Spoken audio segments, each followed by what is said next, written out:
नमस्कार, मैं आपका पत्रकार साथी मनमोहन नेताम और आप देखना शुरू कर दिए हैं देवभोग डायरी।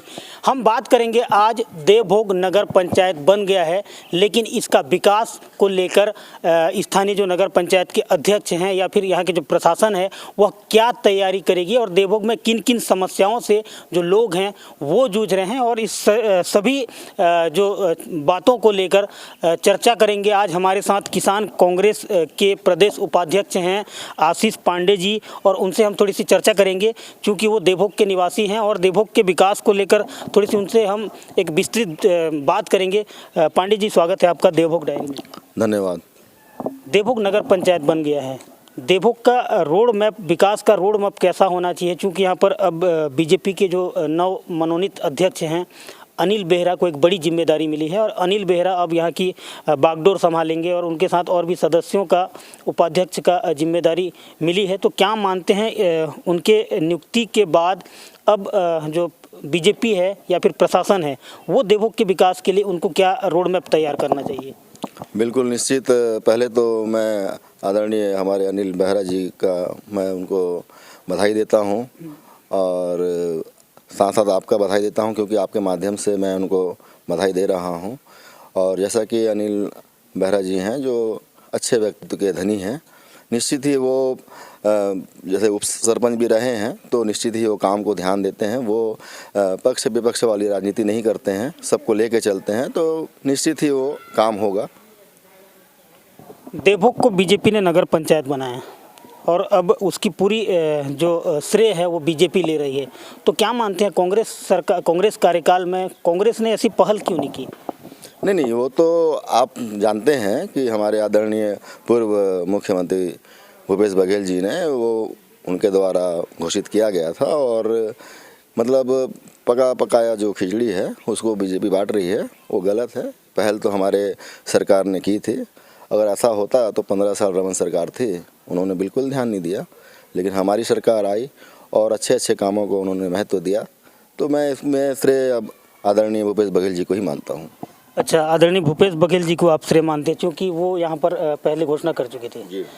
अच्छा, देवभोग अब नगर पंचायत, थोड़ी सी चल के बात करते हैं। देवभोग अब नगर पंचायत बन गया है, सबसे प्रमुख समस्या क्या है और किस समस्या का निजात पाने के लिए या फिर पहली प्राथमिकता क्या होनी चाहिए नगर पंचायत अध्यक्ष की? पहला आवास का है जो बिल्कुल बहुत ज़रूरी है, होना चाहिए आवास का। और दूसरा जो हमारे छत्तीसगढ़ के गौरव पंडित श्याम शंकर मिश्र है, जो सौंदर्यीकरण जो कि अभी तक नहीं हुआ है वो सौंदर्यीकरण होना चाहिए।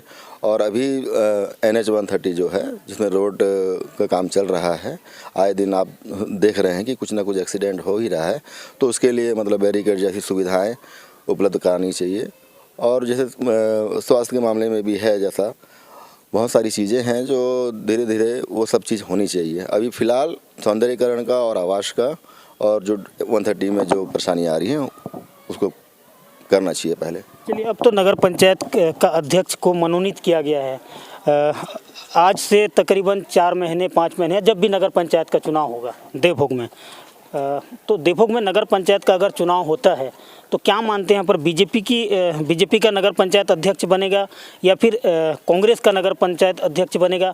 आपका आकलन क्या कहता है? नहीं, बिल्कुल कांग्रेस के नगर अध्यक्ष बनेंगे। क्यों ऐसा क्यों?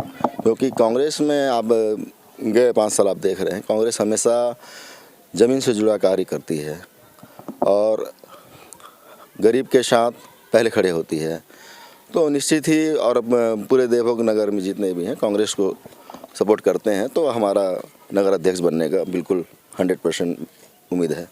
देवभोग नगर पंचायत बन गया अब, और बहुत वर्षों से ये मांग थी कि देवभोग नगर पंचायत बनेगा तो देवभोग का विकास होगा, क्योंकि देवभोग में हम देख भी आ रहे हैं यहाँ पर थाना है, तहसील है और SDM कार्यालय है और साथ ही साथ यहाँ पर व्यवहार न्यायालय है। लेकिन ऐसी पहली कौन सी जो मांग है या फिर यहाँ का जो जिनसे समस्या से जो लोग जूझ रहे हैं वो पहले होना चाहिए? नगर पंचायत अध्यक्ष को पहले उसको प्राथमिकता देना चाहिए। नगर पंचायत अध्यक्ष के जैसा अभी तो नया हुआ है और मुख्य जैसे बताया आपको आवास का है, और बहुत बड़ी बात यह है कि जैसे अब न्यायालय तो हो गया है ना, और हम ये चाहते हैं कि उप जेल का यहाँ पे व्यवस्था हो ताकि जो गरीब लोग हैं उनको परेशानी ना हो, गरियाबंद तक जाना ना पड़े, ये सब समस्या जो है उपजेल का एक व्यवस्था होनी चाहिए। और हमारे जैसे नदी पार हैं वहाँ पे उप थाना भी होना चाहिए, जो कि झाकरपारा एरिया में, जो बहुत जरूरत। झाकरपारा में हुआ ये था पांडे जी कि जब तत्कालिक जो गृह मंत्री थे नंद कुमार पटेल, उन्होंने झाकरपारा में थाना के लिए वो भूमि पूजन तक कर डाले थे, ये भी बातें सामने आई है। तो क्या अब तक वो झाकरपारा में थाना क्यों नहीं बन पा रहे? उसके लिए आप लोग 5 साल में प्रयास नहीं किए? नहीं, प्रयास हम लोग कर रहे हैं, लेकिन उस समय ऐसा है कि बहुत सारी चीज़ें हैं। जैसे जब हमारी सरकार आई 15 साल के बाद में, तो सबसे बड़ा हमारे सामने यही था कि किसान की आर्थिक स्थिति को हम कैसे सुधारें। तो हमारे आदरणीय भूपेश बघेल जी पूर्व सीएम ने किसानों के लिए, युवाओं के लिए बहुत सारी नई नई योजना लाए, जो कि सार्थक भी रहा और किसान खुश भी रहे और बहुत ही अच्छा था। अब कुछ कारण था, पता नहीं क्यों, लेकिन सरकार हमारी 1 to 1 सभी कार्य को ध्यान दे रही थी। अच्छा, एक बात बताऊंगा, विष्णुदेव साय की सरकार 1 साल का जश्न मना रही है, 1 साल बेमिसाल बता रही है। तो 1 साल के इस कार्यकाल में क्या मानते हैं आप, शायद सरकार को कितने नंबर देंगे आप? मैं 0 नंबर दूंगा।